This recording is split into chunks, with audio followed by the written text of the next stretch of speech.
اللهم صل على محمد وآل محمد۔ پہلے کی جو رسومات ہیں آج کل تو ایک طوفان بدتمیزی ان رسومات کے نام کے اوپر ہو چلا ہے، اور منگنی اور مہندی اور مانجا ٹائپ کی پتہ نہیں کون کون سی اس طرح کی رسمیں کہ گناہوں سے بھرپور ہوتی ہیں، گناہوں سے بھرپور۔ اور پھر اس کے نتیجے میں بلکہ عام سے گھروں کے اندر جن کے مالی وسائل بھی اتنے زیادہ نہیں ہیں، وہ بھی پتہ نہیں کہاں سے قرضے لے کر اس قسم کی تقریبات کو منعقد کرتے ہیں، جب بھی ہمارے امام علی رضا علیہ الصلوۃ والسلام فرماتے ہیں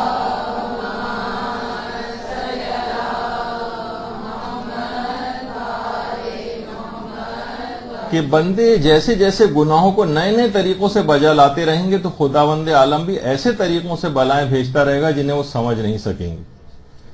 تو یہ جو نئے نئے طریقے آج کل گناہوں کے ایجاد کر لیے گئے ہیں، جن کا نہ اسلام نے حکم دیا تھا اور لوگوں نے اپنی طرف سے ایجاد کیا ہے کہ گناہ نئے نئے طریقوں سے کس طرح سے کیے جائیں، تو نئی نئی مصیبتوں کے اندر بھی ہم مبتلا نظر آ رہے ہیں۔ اور اس کے مقابلے میں اگر کوئی پاک و پاکیزہ زندگی بسر کرے تو قرآن نے یہ بھی کہا کہ جو کوئی بھی شخص نیک کام کرے گا، خواہ مرد ہو یا عورت، بشرطِ صاحب ایمان ہو، تو ہم اس شخص کو پر لطف زندگی دیں گے اور اچھے کاموں پہ اس کو اس کا اجر بھی دیں گے۔ تو ایک پر لطف زندگی یہ خود تربیت اولاد کے اندر بہت ہی رول پلے کرتی ہے، جیسے کہ آگے چل کر گفتگو میں یہ چیز بھی آئے گی۔ تو نحوستوں سے بھری ہوئی یہ تقریب شادی، یعنی وہ دن جب آنے والے بچے کے ماں باپ اس رشتہ ازدواج میں بندھ رہے ہیں، عین اسی بابرکت دن کو ایک منحوس ترین دن کے اندر تبدیل کیا جاتا ہے۔ اس رات کو گناہ کبیرہ انجام دے کر منحوس ترین رات کے اندر تبدیل کیا جاتا ہے، اور نئے نئے طریقوں سے اب یہ تقاریب جو ہے ہو رہی ہیں، تصویروں کے اس کو شہر میں نہ کھو جائیے گا، وہ بات سمجھیے گا کہ جو میں اس وقت جو ہے وہ بیان کر رہا ہوں، لیکن یہ سب چیزیں معاشرے کے اندر ہو رہی ہیں۔ تو نحوست میں تبدیل کیا جاتا ہے اس کو، اور بہت بن ٹھن کے مثلا خواتین اس کے اندر آ رہی ہیں مختلف بے پردگی کے ساتھ، اور ان کا روایات کے اندر ہے کہ اس کا دماغ کس قدر ان لوگوں کا چھوٹا ہوتا ہے کہ جو گناہ کرتے ہیں، جو کہ آپ کے سامنے حدیث آ بھی رہی۔ اچھا، تقریب سے بھی پہلے ضرورت کے نام پر، بلکہ اس تقریب میں ہی پہلے بھی بہت زیادہ اسراف ہوتا ہے، اور عین اسی دن اس تقریب کے اندر بے حد اسراف ہونے لگا ہے۔ لوگ ایک دوسرے کی دیکھا دیکھی نہیں، خود دیکھیں سارے گناہ اثر انداز ہوں گے اس پیدا ہونے والے بچے کے اوپر، کیونکہ اس دن اس کی بنیاد رکھی جا رہی ہے اس بچے کی پیدائش کی۔ حد سے زیادہ اسراف، 30 40 ڈشیں، لوگ بڑے اس انداز سے ذکر کرتے ہیں کہ بہت زبردست، دیکھیں ایسا دل ہونا چاہیے انسان کا، کیسا انہوں نے اچھے طریقے سے کھانا کیا۔ مثلا 40 کھانے تھے، اور سیلیڈ کی مثلا 20 ڈشیں وہاں پر موجود تھیں، اور میٹھے کی اتنے ڈشز وہاں پر موجود تھیں۔ تو یہ سب چیزیں کیا ہیں کہ اس طرح سے حد خود نمائی کا اس کے اندر ایک جذبہ ہوتا ہے۔ ہاں البتہ چلیں وہ 2-3 ڈشز کی حد تک کہ کوئی چاول کھاتا ہے تو کوئی روٹی کھاتا ہے، اور ایک میٹھا بھی ہونا چاہیے، اور یہ سب اس میں چل جاتا ہے اپنی حیثیت کے مطابق۔ لیکن شو آف کرنا، اسراف کی حد تک چلے جانا، قرضے لے کر بہت زیادہ اپنے نام و نمود کے لیے سب کام کرنا، یہ اسراف کے اندر جاتے ہیں، تبذیر میں جاتے ہیں، گناہ کے اندر بھی شامل ہو سکتے ہیں۔ تو یہ سب چیزیں ایسی ہیں کہ، اور آپ کو پتا ہے کہ شیطان کا بھائی کہا گیا اسراف کرنے والے کو، تبذیر کرنے والے کو۔ تو جہاں شیطان کے بہن بھائی جس تقریب کے اندر گھومتے پھر رہے ہوں، خیر و برکت کا نزول پھر بہت مشکل ہے۔ اس میں عورتیں بہت زیادہ آگے آ گئی ہیں، مردوں کا تو پھر بھی نظریہ کم خرچ ہے، زیادہ سے زیادہ وہ شادی کی اس کھانے وانے کی تقریب پر خرچ کرتے نظر آتے ہیں، لیکن اس سے ہٹ کر اس میں خود عورتوں کو، دیندار عورتوں کو آگے آنا چاہیے کہ خرچوں کو کیسے کم سے کم کیا جائے۔ تو یہ تمام چیزیں دیکھیے اس طرح سے ہیں جن کا خیال رکھنا چاہیے۔ دوسرا بڑا گناہ اس کے اندر مکس گیدرنگ کا آتا ہے۔ اب یہ تقریب اس بچے کی بنیاد رکھی جانے والی، اور بے انتہا اس کے اوپر پیسہ بھی خرچ کیا جاتا ہے، بے انتہا پیسہ خرچ کیا جاتا ہے۔ کہا جاتا ہے نا کہ کامیاب ازدواجی زندگی کا اصول بیان کیا جاتا ہے کہ اچھی زندگی اس وقت آپ کی گزرے گی شوہر کی جب شوہر اپنا منہ بند رکھے اور پرس کا منہ کھلا رکھے۔ تو وہ مکس گیدرنگ، وہ بھی ایسی تقریب جو ہے ارینج کی جاتی، اور بہت سے لوگ وہ چند گملے وغیرہ درمیان میں رکھ کر جو پارٹیشن کرنے کی کوشش کرتے ہیں، وہ ایسے ہی ہے جیسے مردے کے بال مونڈ کر اس کا وزن ہلکا کرنے کی کوشش کرنا۔ یعنی گویا جو پوری عمارت ہے یہ کم مسالے والی، ناقص مٹیریل استعمال کر کے کمزور عمارت کی بنیاد رکھی جا رہی ہے. اور بالفرض اگر الگ کر بھی دیا جائے تب بھی اس خواتین کے کمپارٹمنٹ میں مثلا میل ویٹرز کا جانا، بے پردگی ان کی کسی نہ کسی انداز سے ہوتے رہنا، تو یہ تمام چیزیں خود اس کے اندر ایک بہت بڑا گناہ ہے کہ جس کو کیا جاتا ہے. اچھا، دلہن جو ہونے والے بچے کی یعنی ماں ہے، یہ اس سے پہلے گھنٹوں بیوٹی پارلر میں لگا کر آتی ہے. دیکھیں، میں کچھ گناہوں کی طرف ویسا اشارہ کرتا جا رہا ہوں کہ یہ اثر انداز ہوں گے. یہ ماں جب اسی دن اپنے ازدواج والے روز اس قسم کی غلطیاں اور گناہ کرے گی تو یہ آنے والے بچے پر اثر انداز ہوں گی، اور اس کے بعد اس کا ٹائم نکل جائے گا. پھر بہت مشکل ہو سکتا ہے کہ عمارت کی بنیاد کمزور پڑ رہ جائے، اس کی صحیح سے ترائی نہ ہو، مسالہ کم استعمال کیا جائے، اور پھر بعد میں اس کو ٹھیک ٹھاک کرنے کی کوشش کی جائے تو وہ ہوتی نہیں. تو گھنٹوں اس طرح سے اگر وہ لگاتی ہے تو اس کی لا محالہ اکثریت کی تقریباً شاید 99 یا 100% خواتین، یہ دلہنیں جو ہوتی ہیں، ان کی نماز مغربین لازمی قضا ہو جاتی ہے.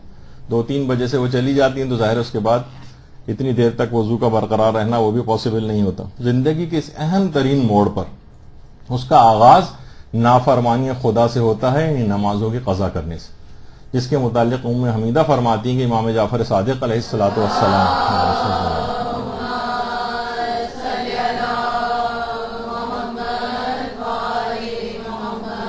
انہوں نے اپنی شہادت سے پہلے اپنی آنکھوں کو کھولا اور فرمایا کہ تمام گھر والوں کو جمع کرو.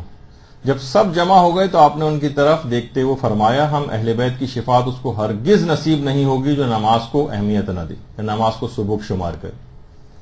تو اب سوچیے کہ امام پیغمبر وہ اس کی شفاعت اور سفارش کرنے وہ تیار نہیں ہوں گے، اور وہ گناہ، اتنا عظیم گناہ وہ دلہن اس رات کو کر رہی ہوتی.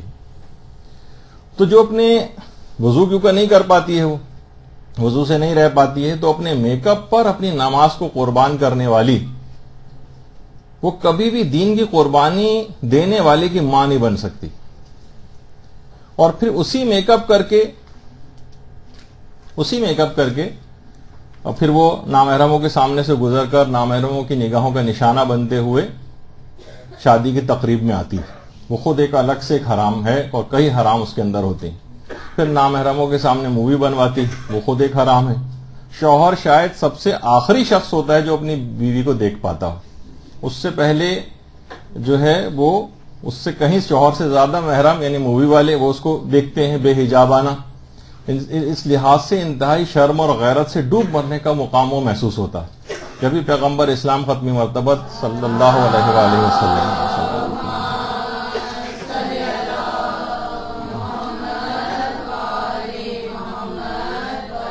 کہ جو شوہر اپنی بیوی کے سلسلے میں غافل اور اس کے پردے اور عفت نفس کے بارے میں خیال نہ کرے تو ایسا شوہر دیوس اور بے غیرت ہے.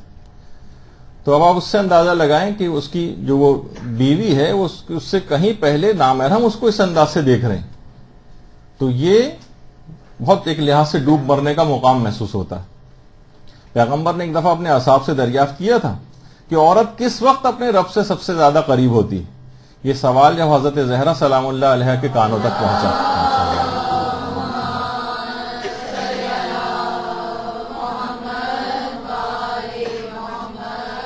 تو انہوں نے جواب دیا کہ جب سختی کے ساتھ اپنے پردے اور عفت کی حفاظت کر رہی ہے. اس کا مطلب ہے سب سے زیادہ قریب وہ اس وقت محسوس پروردگار کے قریب ہوتی ہے، اور اگر پردے اور عفت کی حفاظت نہ کرے تو اپنے پروردگار سے سب سے زیادہ دور اس موقع کے اوپر ہوتی ہے، سب سے زیادہ دور اس موقع پر ہوتی. تو اس شادی کی تقریب جب اس بچے کی بنیادیں رکھی جانے والی ہیں آئندہ دنوں میں، اس کے اندر وہ اپنے پروردگار سے سب سے زیادہ دور ہے، تو وہ کیسے ایسے بچے کی تربیت کر سکے گی اور کس طرح سے اس انداز سے بہتر تربیت کر کے معاشرے کے اندر ایسا صالح فرزند دے سکے گی.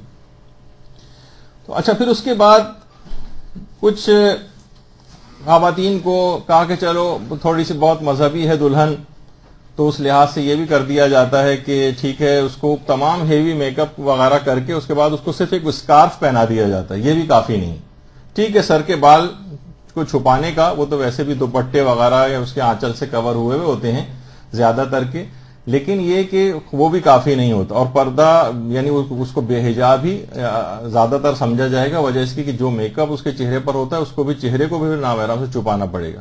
وہ لباس بھی عام لباس نہیں ہے، اس لباس کو بھی نامحرم سے چھپانے کی ضرورت ہوتی. تو وہ جو پردے وغیرہ کے جو آپ کے لیکچرز پرانی طالبات کے ہو چکے ہیں اس میں اس کی ہم تفصیل بھی بتا چکے ہیں. پھر اس کے بعد ایک اور گناہ جو اسی تقریب کے حوالے سے ہوتا ہے کہ لیٹ نائٹ کی جو رخصتی ہوتی ہے، اس میں اس لیٹ نائٹ رخصتی کے نتیجے میں سب سے پہلے تو دیکھیے یہی اس کے اندر ایک بہت بڑا کہ قرآن کی مخالفت جو ہے قرآن کے سائے کے اندر ہو رہی ہوتی. وہی قرآن جس کے اندر یہ آیت لکھی ہوئی ہے سورہ نور کی کہ اے رسول ایماندار عورتوں سے کہہ دیجیے کہ اپنی نظریں نیچی رکھیں اور اپنا بناؤ سنگھار کسی پر ظاہر نہ ہونے دینا محرم پر. اسی قرآن جس کے اندر یہ والی آیت لکھی ہوئی ہے اس کے نیچے سے اس کو گزار کے اسی آیت کی صریحاً مخالفت کر کے گویا کہ ایک لحاظ سے قرآن کا مذاق اڑا کے رخصتی کی تقریب انجام پا رہی ہوتی. اور اس لیٹ نائٹ رخصتی کی وجہ سے تقریباً 99% دولہا اور دلہن ان کی اگلے دن کی نماز فجر قضا ہوتی اور باراتیوں اور اس میں شامل افراد کی 90% سے زائد افراد کی جو ہے وہ نمازیں اس لحاظ سے قضا ہوتی. تو ایسی شادیاں دیکھیے پھر طلاق کے خطروں سے بھی دوچار ہوتی ہیں اور اس کے بعد بہت سارے ان کے ساتھ مسائل بھی پیش آتے ہیں ان تقریب گناہ کی وجہ سے. لوگ کہتے ہیں بھئی جوڑے تو آسمانوں پر بنتے ہیں، تو اس کے متعلق وہ جملہ مشہور ہے نا کہ جوڑے ضرور آسمان پر بنتے ہیں لیکن طلاقیں زمین پر ہی ہوتی ہیں. تو بہرحال اس کے نتیجے میں پھر ہوگا یہی بھگتنا پڑیں گی وہ تمام چیزیں کہ جو کہ اس کے اثرات ہیں ان گناہوں کے. پھر اس کے بعد کیا ہوتا ہے، پھر اس پوری تقریب کے اندر یا تو لائیو موسیقی بج رہی ہوتی یا مثلا وہاں پر بیک گراؤنڈ موسیقی تو ہر جگہ ہی تقریباً بج رہی ہوتی، یعنی گویا اس بیک گراؤنڈ موسیقی کا ایک تڑکا اس گناہ کی محفل کے اندر لگایا جاتا ہے. اچھا اب دیکھیے اس کے لحاظ سے کہ ہمارے چھٹے امام جعفر صادق علیہ الصلوۃ والسلام فرماتے ہیں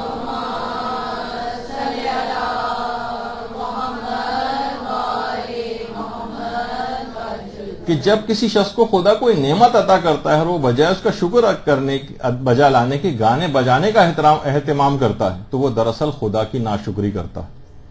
اور جس گھر میں بھی گانا بجانا ہوتا ہے وہ مصائب سے محفوظ نہیں ہوتا، دعائیں وہاں قبول نہیں ہوتی، ملائکہ وہاں داخل ہی نہیں ہوتے.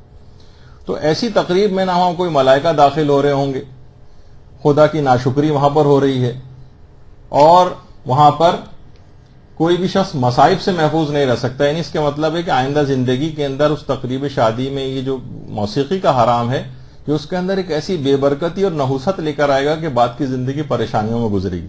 اور جب یہ سب چیزیں ہو چکی ہوتی ہیں، کافی سال گزر جاتے ہیں، اس کے بعد وہ تمام لڑائی جھگڑے اور گھر تباہ و برباد ہو رہے ہوتے ہیں، اولادیں خراب ہو رہی ہوتی ہیں، لوگ پھر بعد میں عملیات پوچھنے کے لیے آتے ہیں، تو اس وقت ان کو بتایا جائے کہ بھئی آپ نے تو اس کی ابتدائی ایسی چیز سے کی تھی کہ ملائکہ وہاں سے فرار اختیار کر گئے تھے، شیاطین نے وہاں پر ڈیرے جما لیے تھے، تو اس تقریب کا اہتمام کر کے آپ نے اتنا بڑا نقصان خود کیا، لیکن اس کو لوگ سمجھتے نہیں.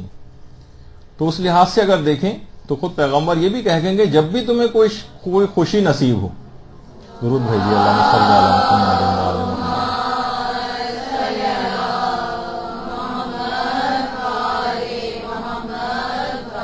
تو ساز اور باجے کے ذریعے اسے خدا کی ناراضگی کا سبب نہ بننے دو. یعنی خوشی کی تقریب ہے، خوشی نصیب ہوئی ہے، شادی ہو رہی ہے، کتنی منتوں مرادوں کے بعد مثلا یہ شادی ہو رہی ہے، تو عین اسی دن ساز اور یہ باجے اور گانے کی تقریب کے ذریعے خدا کی ناراضگی کا سبب اس تقریب کو بنا دیا جاتا ہے.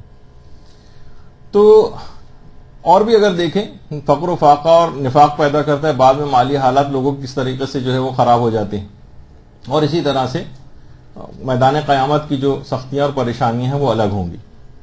پگھلا ہوا سیسا مثلا کانوں کے اندر ڈالا جائے گا، دل سخت ہو جائے گا، یہاں تک کہ جب وہ دل سخت ہوگا تو وہ ماں اور وہ باپ اور اس تقریب میں رہنے والے تمام افراد، اس کے اندر خصوصیت ہے کہ گانا اور موسیقی دل کو سخت کرنے والی چیزیں، تو وہ بچہ بھی اپنے اندر دل میں ایک سختی لے کر پیدا ہوگا.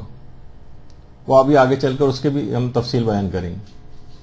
اور ایسے گھر میں جہاں پر گانے بجانے ان تقریب کے اندر ہونے والے ہوتے ہیں تو امام نے یہ فرمایا تھا کسی ایسے گھر میں نہیں جاؤ جس میں رہنے والوں پر سے خدا نے اپنی توجہ کو سلب کر لیا. خدا توجہ ہٹا لیتا ہے اپنی اور اپنے حال پر اس گھر کو چھوڑ دیتا ہے جہاں پر یہ گانے اور موسیقی بج رہے ہوتے ہیں.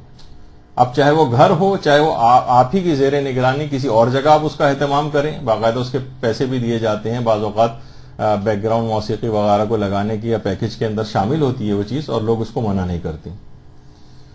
تو اور کسی گھر میں اگر 40 دن تک گانا بجانا رہے، اور خالی یہ نہیں کہ کوئی لائیو وہاں پر ہو، بلکہ کسی بھی طرح سے، چاہے وہ ٹی وی کے ذریعے، اور لوگ وہاں آتے جاتے رہیں، تو شیطان صاحب خانہ کے جسم اور اعضاء میں گردش کرنے لگتا ہے، اور اس کے بعد اس کا وجود غیرت سے خالی ہو جاتا ہے. اس حد تک کہ اگر کوئی اس کی خواتین پر دست درازی بھی کرے تو اپنی جگہ سے ہلے گا نہیں، کہ ایک بے غیرتی کی صفت اس کے اندر پیدا ہو جاتی. تو اب دیکھیں کتنے زیادہ اس کے نقصانات ہیں، اتنے زیادہ نقصانات کہ جب ہی روایت کے اندر آئے کہ پیغمبر نے فرمایا کہ لوگوں پر ایک ایسا زمانہ آئے گا،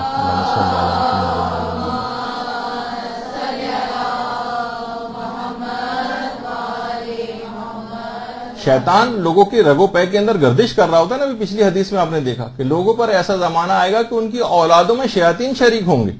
پوچھا گیا یا رسول اللہ کہ ایسا ہوگا؟ فرمایا ہاں. کسی نے پوچھا کہ ہم اپنی اور ان شیاطین کی اولادوں میں کیسے تمیز کریں گے؟ آپ نے فرمایا قلت حیا اور قلت رحم کے ذریعے.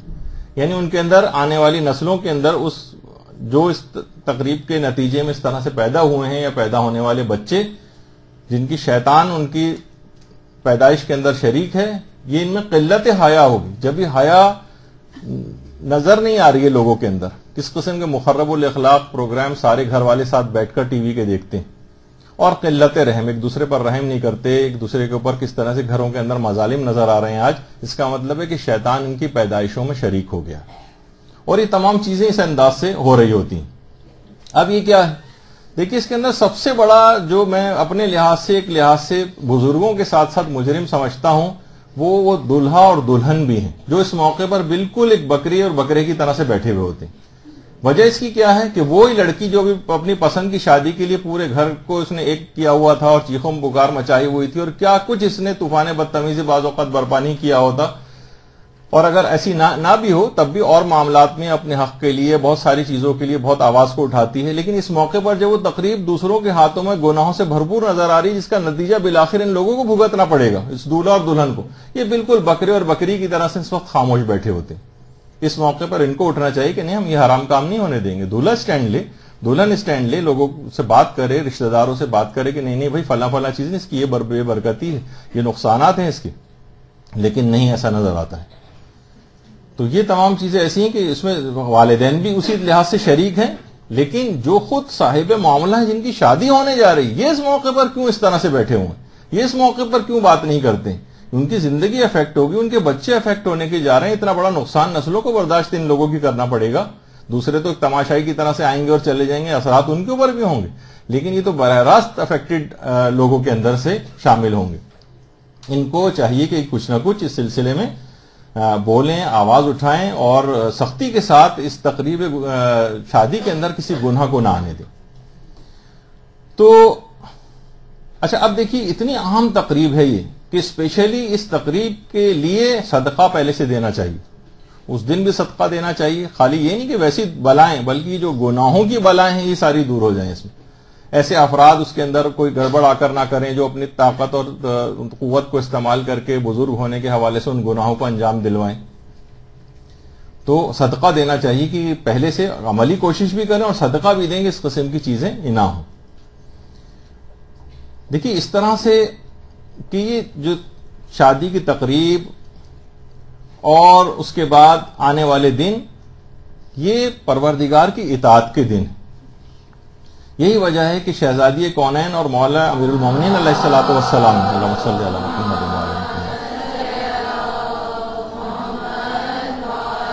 محمد اپنی شادی کی پوری رات عبادت خدا کے اندر بسر کی تھی. اور اگلے دن جب پیغمبر اسلام نے آ کر امیر المومنین سے پوچھا تھا کہ اے علی تم نے میری بیٹی کو کیسا پایا، تو امیر المومنین نے فرمایا تھا کہ بہترین مددگار اللہ کی اطاعت میں. اللہم صلی علی محمد وعلی محمد.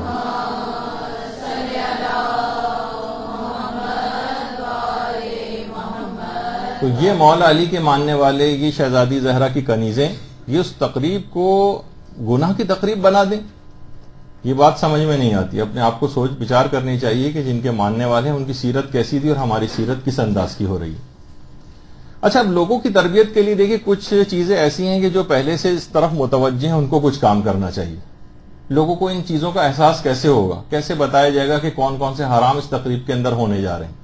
اس کے لیے سب سے بہتر ایک طریقہ یہ ہے کہ ایسے شادی کارڈ اچھے سے وہ ترتیب دیے جائیں کہ جس کے اندر مختلف اس طرح کی چیزیں ہوں. کوئی ایک چھوٹا سا بکلیٹ رکھا ہو، کوئی پمفلٹ رکھا ہوا ہو جس کے اندر ان تمام احادیث بیان کی گئی ہوں، فقہی مسائل علماء کے فتووں کے لحاظ سے بیان کیے گئے ہوں کہ اس کے اندر کون کون سے حرام اس انداز سے شامل ہو رہے ہیں.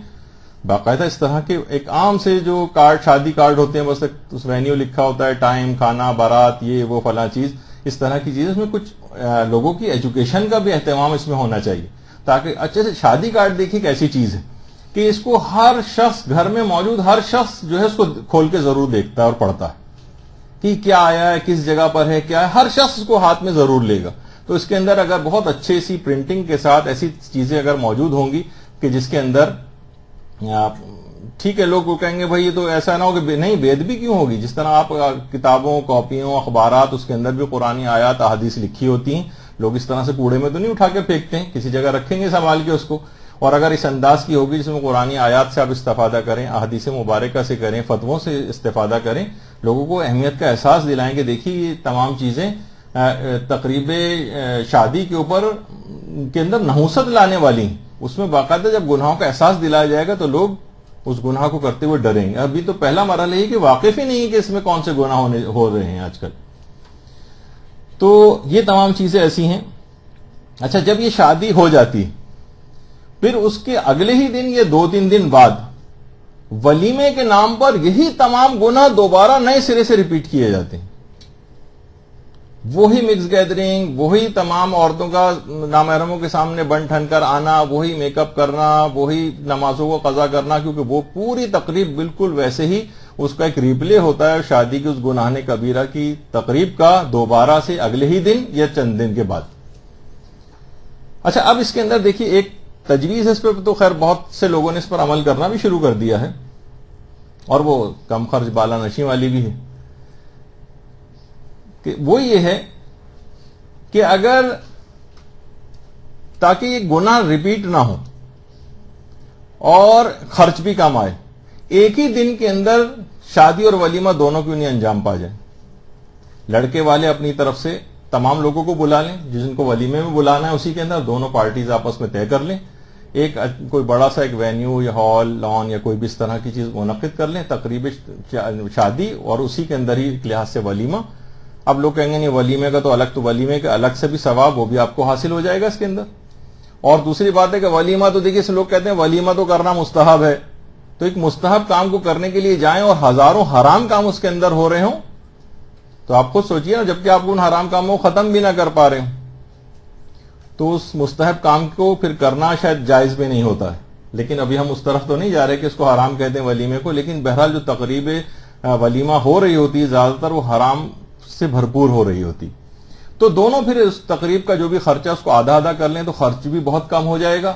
عورتوں کے بھی سوچی کتنا، دلہن کے لیے نیا جوڑا، دوبارہ ولیمے کے لیے دولہا کے لیے نئے، اور پھر جتنے بھی شادی کے اندر اور جتنے بھی افراد ہیں وہ کیونکہ ایک دن پہلے ان کپڑوں کو پہن چکے ہیں اب دوبارہ نہیں پہنیں گے، وہ نئے سروں سے، یعنی کتنا زیادہ اس پیسے کا مسلسل ملٹیپلائی ہوتا جاتا ہے اسراف کے نتیجے میں. تو کتنا بہتر ہو جائے کہ ایک ہی تقریب کے اندر دونوں اس کو کنٹریبیوٹ کر لیں، پیسہ بھی کم خرچ ہوگا، گناہ بھی نہیں ہوں گے یا بہت کم ہو جائیں گے اور بہت سہولیات اس میں حاصل رہیں گی. اصل میں یہ تمام چیزیں ہم اس کے لحاظ تناظر کے اندر کر رہے ہیں کہ کس طرح سے خدا کی نافرمانی ہونے سے اس تقریب کو بچایا جائے تاکہ پیدا ہونے والے بچے کی تربیت کے اوپر وہ منفی طور پر اثر انداز نہ ہو وہ تقریبیں. اچھا، اب اس کے بعد کیا ہوتا ہے؟ شادی ہو گئی، ولیمہ ہو گیا، اس کے بعد دعوتوں کا ایک سلسلہ شروع ہو جاتا ہے. اس کے اندر پھر نئے سرے سے وہی حرام، دلہن ہر جگہ میک اپ کر کے نامحرموں کے گھر گھر گھر گھر گھر جاتی پھر رہی ہے دعوتوں کے نام پر. وہ خود ایک حرام، یعنی بچے کی ہونے والی ماں وہ مسلسل حرام کے اندر ایک زندگی بسر کر رہی ہوتی. اور شادی کے اگلے ہی دن اس کے بعد پھر ایک اور چیز آج کل شروع ہو گئی کہ فیس بک کے اوپر ساری کی ساری اپنی شادی کی تمام تصویریں جو ہیں اس کے اوپر جاری کر دی جاتی ہیں. یعنی پوری دنیا کو دکھانے کے لیے دعوت نظارہ، ہر اوباش اور لفنگے کو دکھانے کے لیے جو ہے وہ دعوت نظارہ اس کے اوپر دیا جاتا ہے. کتنی بری اور حرام بات ہے. یعنی کتنی شرم اور غیرت سے اس کے اندر جو ہے وہ ڈوب مرنے کا مقام ہوتا ہے کہ پوری دنیا کو دکھائی جائے وہ اپنی تمام سجدہ ایک دلہن کی، ہر قسم کا افراد ہر بری نگاہ سے اس میں دیکھنے والے لوگ موجود ہوتے ہیں۔ تو دیکھیے تمام چیزیں ایسی کتنے حرام اس کے اندر، خاص طور پر موسیقی والا جو حرام ہے، اور ہمیں احساس بھی نہیں ہوتا کہ اس کے اندر ہو کیا رہا ہے، اس کا نتیجہ کیا نکلے گا، اور دشمنان اہل بیت کیسے اس چیز کو سمجھتے ہیں۔ اس بات کو بہت اچھا ہمارے استاد محترم نے اپنے ایک درس کے اندر بیان کیا ہے، وہ اس کا ایک کلپ آپ کو سناتے ہیں مختصر سا، تاکہ آپ کے سامنے چیز آ جائے۔ جب مامون نے، اب یہ ہسٹری ہے بہت انٹرسٹنگ، لیکن ٹائم نہیں ہے کہ اس کو میں پورا کروں۔ جب مامون نویں امام سے اپنی بیٹی کی شادی کی ام الفضل، تو اس شادی کا سارا مقصد صرف ایک ہی تھا، جو نقطہ مامون سمجھ رہا تھا وہ آج کا مومن نہیں سمجھ پا رہا۔ میں نے بار بار امام خمینی کا ایک جملہ دہرایا کہ ہمارا دشمن گمراہ ہے لیکن ہم سے زیادہ ذہین، ہم سے زیادہ سمجھدار۔ ٹھیک ہے اسے نکرا کہتے ہیں، مکاری، شیطنت، چالاکی، چال بازی، لیکن بہرحال ہم سے زیادہ چیزیں جانتا۔ مامون سمجھ رہا شادی اس لیے کر رہا کہ اب یہ بیٹا ان کے گھر پیدا ہو، کیونکہ بیٹی تو میری ہوگی، ماں اس کی جو ہے وہ میری بیٹی ہے، محل کی پلی، پھر وہ معصوم نہیں ہو سکتا۔ اور وہ یہی چاہتا ہے کہ نسل امامت میں عصمت ختم ہو جائے، 12واں نہ آنے پائے۔ میں نے بہت مختصر بات کی، اپنی بیٹی سے شادی، لیکن خالی اسی بات کو اس نے کافی نہ سمجھا، لیکن ذہن میں جملہ رکھے گا اسے اولاد کو غیر معصوم بنانا، اسی اولاد کو گناہگار بنانا۔ بلکہ اس سے پہلے جملہ اور کہ نویں امام کی عمر اس وقت اتنی کم تھی، فقط آج کے 9 سال، کہ پہلے تو وہ نویں امام کو محل میں لا کر ان کو چاہا کہ محل کی عیاشیوں اور رنگینیوں میں ان کو ملا دے، مگر جب دیکھا کہ ناممکن ہے تو واقعا 9 سال میں بھی معصوم لگ رہے ہیں، تو کہا چلو وہ نقطے میں پہنچ گئے کہ یہ عمر زیادہ ہو گئی ہے، بچہ پیدا ہونے سے پہلے ہی ایسے انتظامات کر دو کہ وہ معصوم نہ ہونے پائے۔ وہ اپنی جگہ سوچ رہا ہے وہ مکر اللہ واللہ خیر الماکرین، لیکن شادی ایسی بیٹی سے کی تو سارے عیب شرعی رکھتی ہے، لیکن اس کے بعد مزید اس چیز کو پکا کرنے کے لیے شادی کے موقع پہ جو اس نے جشن کیا وہ آپ دیکھ لیجیے۔ معصومین کے گھرانوں میں کچھ شادیاں ہوئی ہیں، خصوصاً شہزادی فاطمہ کی شادی کی تو پوری ڈیٹیل تاریخ میں موجود، وہ پڑھی، اور ایک یہ شادی نویں امام کی ہوئی ہے، اس کی بھی ڈیٹیل موجود، اور جا کے صرف یہ دیکھ لیجئے کہ آپ کے رشتہ داروں اور آپ کے گھروں اور اطراف کے ماحول میں کون سی شادی ہوتی ہے۔ خاص طور پر کنیزوں کا ایک گروپ لایا گیا جسے میوزیکل انسٹرومنٹ دیے گئے، اور اس کا کام یہ تھا کہ جتنے مہمان آ رہے ہیں سب کا استقبال اس کے ذریعے سے کرے، حتیٰ یہ کہ جس وقت نویں امام بحیثیت دولہا تشریف لائے تو ان کنیزوں سے کہا گیا کہ باقی سب کو چھوڑ کے پورے راستے میں یہی میوزیکل انسٹرومنٹ کو بجانا شروع کرو۔ اور پھر جب امام آ کے مسند پر بیٹھ گئے اور کنیزیں دوبارہ بھیجی گئی دروازوں پہ آنے والوں کا استقبال کرنے کے لیے، تو نام بھی ہے مخریق، اس زمانے کا ایک بہت ہی مشہور سنگر تھا، اسے بلایا گیا اور کہا کہ یہ آ کے بیٹھ گئے ہیں، نکاح ہونے والا ہے، تم ایک مرتبہ گانے چھیڑ۔ اسلام میں 2 الگ الگ یہ گناہ ہیں، ایک نہیں ہے، گانا الگ حرام ہے جو صرف گلے کی آواز کا نام ہے، کوئی انسٹرومنٹ نہ ہو، اور میوزیکل انسٹرومنٹ الگ، وہ کنیزوں سے بچوایا گیا شروع میں، اور اب نکاح شروع ہونے والا ہے، مخریق سے کہا کہ تم اپنا گانا شروع کرو۔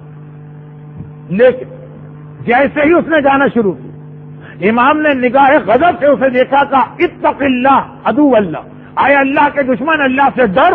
اس کے ہاتھوں پہ وہ فالج گرا یا پیرالائز ہوا کہ مرتے دم تک دوبارہ گانے بجانے کے قریب نہ جا سکا۔ لیکن میں اس وقت امام کا معجزہ نہیں پڑھ رہا، میں یہ بتا رہا کہ مامون اولاد معصوم نہ رہے، میرے نقش قدم پہ چلے، میرے رنگ میں رہے، اس کے لیے جو اس نے ٹرک اختیار کی، آج آ کے صاحبان ایمان کے گھروں میں دیکھ۔ اس وقت پھر نویں امام اپنی شادی کا خطبہ پڑھ، الحمدللہ اقرارا بنعمتہ ولا الہ الا اللہ اخلاصا لوحدانیتہ، یہ نویں امام کا وہ خطبہ جو اپنے نکاح میں نویں امام نے خود پڑھا۔ وصلی اللہ علی محمد سید بریتہ وعلی الاصفیاء من اطرۃ اما بعد فقد کان من فضل اللہ علی الانام ان اغناہم بالحلال عن الحرام۔ خطبہ پڑھنے کے بعد امام کا فقرہ یہ تھا کہ اللہ نے یہ ایک احسان ہم پر کیا، علی الانام سارے بندوں پر، کہ ایک حلال چیز دے دی تاکہ اس کے بعد کوئی حرام کے راستے پہ نہ جائے۔ یہ نکاح حلال انسٹیٹیوشن بنا دیا تاکہ آدمی زنا کی جانب نہ جائے جو حرام. مگر ایسا لگ رہا کہ ہڈن انڈر دا لائن اس میں یہ میسج بھی چھپا ہوا کہ شادی اس لیے رکھی گئی تاکہ تم حلال راستے پہ چلو، حرام راستے پہ نہ چلو. اور ہمارے یہاں شادی کو ایک مکسچر بنا دیا گیا، ایک آمیزہ بنا دیا گیا دنیا بھر کے سارے حرام چیزوں کو. یہاں تک شادیوں میں شرکت سے پہلے سوچنا پڑتا کہ اس شادی میں اگر ہم جائیں گے تو ایک ثواب ملے گا، ایک مومن کی خوشی میں شریک ہو، اور سینکڑوں گناہ لے کے واپس آئیں گے کہ ایک ثواب کی خاطر 10 گناہ کرنا کوئی عقل مندی کا کام ہے کہ نہیں. اور پھر اسی خطبہ نکاح مولا کی ایک حدیث اکثر پڑھی جاتی ہے، من تزوج فقط احرز نصف دین یا 16 دین، جس نے شادی کی اس نے آدھے دین کو بچا لیا. فلیتق اللہ فی النصف الاخر، بس اسے چاہیے اب اللہ سے ڈرے باقی آدھے کے بارے میں. آدھا دین بچ گیا شادی سے، باقی آدھے کے بارے میں ڈرو. شاید اس میں بھی ہڈن اندر نہ لائیں گے پیغام کہ باقی آدھے کے بارے میں ڈرو. ایسا نہ ہو کہ جس شادی نے آدھے دن کو بچایا اسی شادی کی سیرومنی باقی آدھے دن کو ختم کرنے کا سبب بنے. جو ہمارے سامنے جس انداز سے ہمارے یہاں کی شادیاں ہوتی ہیں، صاحبان ایمان پر تو تقریباً واجب ہے اس کا بائیکاٹ. تو آپ نے دیکھا کہ مامون بھی اس بات کو سمجھ رہا تھا، جیسے کہ مولانا محترم نے بتایا کہ اس تقریب کے اندر مکمل طور پر گناہوں کو داخل کر دیا جائے تاکہ آنے والا بچہ معصوم نہ رہنے پائے. تو اسی طریقے سے جو پیدا ہونے والے بچے اس شادی کے نتیجے میں، اس گناہ کی شادی کے نتیجے میں، یہ جو گناہوں سے بھرپور محفل ہو رہی ہے، یہ سعادت مند ان کا ہونا بہت مشکل ہے. اچھا، تقریب شادی کے حوالے سے افراط و تفریط کے اندر لوگ آج کل پڑ جاتے ہیں. بہت دیندار افراد جو ہوتے ہیں وہ اتنی سادہ تقریب کرنے کی فکر میں رہتے ہیں کہ اس کی پیروی کی لوگ ہمت نہیں کر پاتے. فی الحال آج کل جبکہ معاشرہ انتہائی افراط و تفریط کا شکار ہے، یعنی آپ عام طریقے سے شادی کریں لیکن اس کو اتنا سادہ کی طرف نہ لے جائیں کہ لوگوں کو دیکھ کر مایوسی ہو جائے کہ اتنی سادگی تو ممکن ہی نہیں ہے، اور پھر وہ تمام چیزوں کو چھوڑ بیٹھے اور مایوس ہو کر، جو کہ بہت سارے اقدامات ایسے ہیں جو وہ کر سکتے ہیں وہ بھی نہیں کر پائیں گے. مثلا ٹھیک ہے مہندی کریں، مہندی کی جگہ آپ جو ہے اس مہندی کی اس تقریب کے اندر میلاد کر لیں، مکس گیدرنگ نہ ہونے پائے. شادی جو اچھے ہال، لان، حتیٰ کہ 5 اسٹار ہوٹل میں بھی کی جا سکتی ہے، بس وہاں پردے اور حجاب کا خیال رکھیں، گناہوں سے اپنے آپ کو بچا لیں. خاص طور پر مثلا بے حجابی کا جو گناہ ہے، دلہن کی بے حجابی نہ ہو، خواتین جو اس کے اندر آ رہی ہیں ان کی بے حجابی نہ ہو، مکس گیدرنگ نہ ہو، موسیقی نہ بجائی جائے اور نماز قضا نہ ہو، اسراف نہ ہو. اس سے اگر آپ نے اس شادی کو بچا لیا تو پھر کتنے بھی اچھے پیمانے اور طریقہ کار کے اوپر آپ شادی کریں تو اس سے کوئی اسلام کو اعتراض نہیں. تو بہرحال گویا اس شادی کی بنیاد جو کہ اصلاً ایک نسل کی بنیاد رکھی جا رہی ہے، اسے آپ نے کمزور ہونے سے بچا لیا. دیکھیے اتنی بھی سادہ اگر اس کے اندر سادگی آپ نے کی کہ ممکن ہی نہیں ہے کہ لوگوں کو آپ فقط اس طور پر راغب کر سکیں. تو جیسے کہ میں نے کہا کہ اچھے طریقے سے چاہے اس کے اندر کچھ پیسہ خرچ کر کے اپنے اسٹیٹس کے مطابق بھی شادی کر دیں، بس حرام کاموں سے اس شادی کو بچانا چاہیے. اچھا، اب اس پہلی رات ہی ایک اور بڑا گناہ انجام پاتا ہے، وہ یہ ہے کہ بہت سے شوہر حضرات اس پہلی رات ہی اپنی بیوی سے، اپنے خاندان کے بہت سارے افراد کی غیبتیں کرتے ہیں. دیکھو فلاں بھاوچ سے تم ہوشیار رہنا، وہ بہت اس قسم کی عورت ہے، فلاں یہ ہے کہ میں آج ہی سے آپ کو جو ہے سب چیزیں بتا رہا ہوں تاکہ، تو کیا ہے اس کا آغاز ہی غیبتوں سے بھی ہوتا ہے. بہت سی جگہوں پہ مجھے سننے میں آیا کہ ہم نے تو وہی پہلی رات ہی مثلا یہ چیزیں اپنی بیوی کو بتا دی، نہیں کون کون کس طرح کا ہے. تو یہ طریقہ کار صحیح نہیں ہے، اور اس کے اندر خود یعنی اس غیبت کے گناہ کا آغاز بھی اس رات ہی سے جو ہے وہ ہو جاتا ہے. اور اتنا اچھا دیکھیے ایک اور بھی بات ہے سب کے متعلق یہ جو بیان کیا جاتا ہے نا، تو امام جعفر صادق علیہ الصلوۃ والسلام فرماتے ہیں،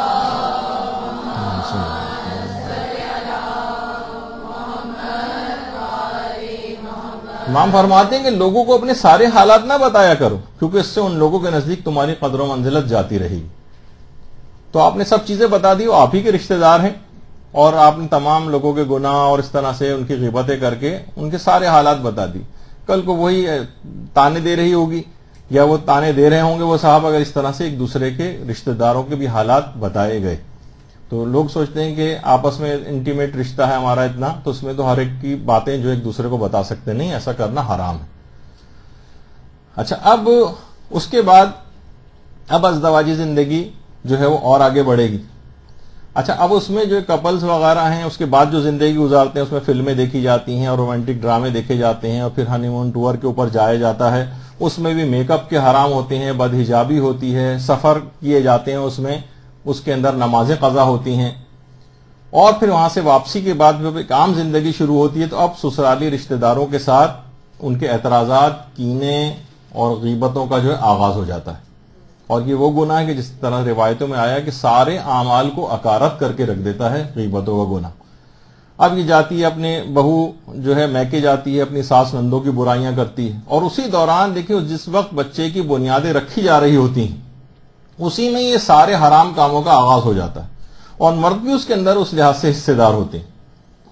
تو جس بچے کی تربیت ہونی ہے، جس کی بنیاد رکھی جا رہی ہے، وہ اس دوران لڑائی جھگڑوں کا، کینوں کا، بغض، عداوت، دشمنی، غیبتیں اور تہمتوں میں وہ عورت مصروف ہوتی ہے.